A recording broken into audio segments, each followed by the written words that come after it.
Hey everybody, Mike here. We have a couple of very interesting news stories today that I wanted to share with you in case you haven't seen any articles on this yet. First of all, it's no secret that I am a huge fan of the Witcher series, both the video games and the novels. I praise them almost non-stop on our podcast, and so this information that has just come out today, that it's going to be turned into a Netflix series, really caught my attention quickly.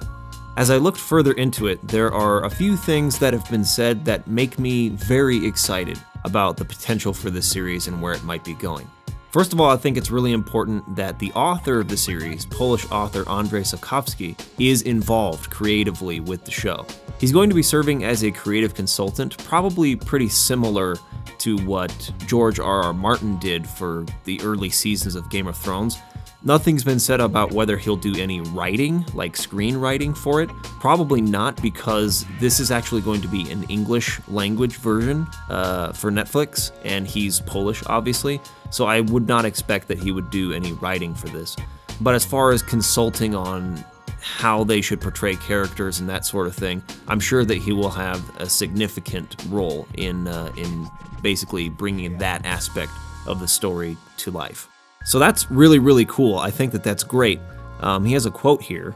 He says, "I'm thrilled that Netflix will be doing an adaptation of my story, staying true to the source material and the themes that I've spent over 30 years writing." He goes on to say, "I'm excited about our efforts together, as well as the team assembled to shepherd these characters to life."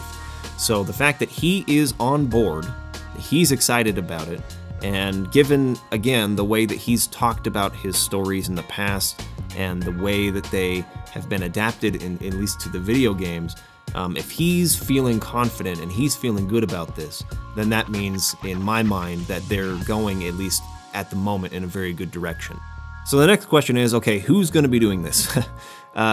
Who are the people in charge of making this thing into a reality? All we really know so far are the executive producers. We have Sean Daniel, who worked on the Mummy franchise, the recent remake of Ben-Hur, and on both of those, maybe you're kind of going, ugh. But he also worked on The Expanse, which is a sci-fi series that is apparently pretty good. It has 2 seasons. The first season was kind of like, it starts off a little bit slow, but it gets better as it goes along. And apparently season 2, from what I'm reading from other people and from what I'm seeing on Rotten Tomatoes, is actually pretty solid, especially for a sci-fi series. I looked at some trailers and stuff before I started making the video here, and in terms of just like the production value and quality, it's way high for a sci-fi series. So that, I think, the fact that they've worked on a series for sci-fi that has basically been very good, that's impressed a lot of people, is a good sign. There are a couple of other executive producers as well. Jason Brown, who also worked on The Expanse. They'll also be working with, and I know I'm going to pronounce this wrong, but Tomek Baginski, who worked on a short called The Cathedral that was Oscar nominated. And they've also got Jarek Sacco, who is from Plattige, I'm not sure, Plattige Image. And that is the production studio that will actually be bringing this to us. It's actually a Polish production and visual effects studio. But even though they are a Polish company, this is going to be an English language version of the story. So in a statement by Sean Daniel and Jason Brown, they say, "The Witcher stories follow an unconventional family that comes together to fight for truth in a dangerous world. These characters are original, funny, and constantly surprising, and we can't wait to bring them to life at Netflix, the perfect home for innovative storytelling." And then a statement from the 2 producers at Plattige Image. "There is a moral and intellectual depth in these books which goes beyond genre. It's a story about today and today's challenges hidden under a fantasy cover. It's a story about us, about the monster and the hero inside all of our hearts." Now that quote right there is great. That to me shows that at least these 2 guys, who are producers at the production company that will be making this, really understand the story of those novels. And that is my favorite part about the novels. If you've played the games but you haven't read the novels, I really suggest picking them up. Almost all of them have been translated into English by now. They are fantastic books, and the part where he says that there's a moral and intellectual depth, that is the part about the books that I love the most. Nothing is presented in a sort of like simple or one-sided way. Very complicated moral issues are explored, and you are given many different perspectives on them, and you're not being preached at. Sapkowski never tries to tell you what's right or wrong.